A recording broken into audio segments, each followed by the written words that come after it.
Hello everyone, this is a tutorial on energy pedals, the energy pedal 2 exercise.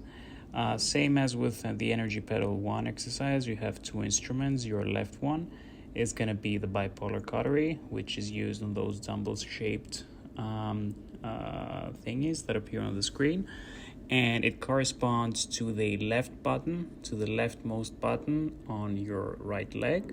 You're going to be pressing that button with your right leg, not your left one. So it can be a little bit confusing at first. And then you have your right instrument, which is the monopolar cautery, which has coagulation and cut mode.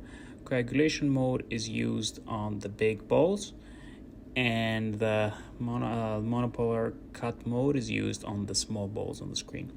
Both buttons are on the rightmost side of your right foot, and the smaller button on the top is going to be the monopolar cut mode, and the largest button on the bottom on the right side is going to be the monopolar coagulation mode.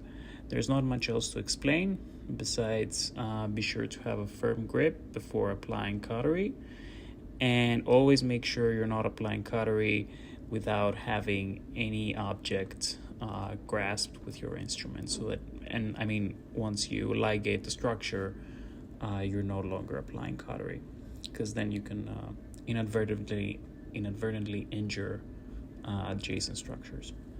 That's all there is to it. Thank you.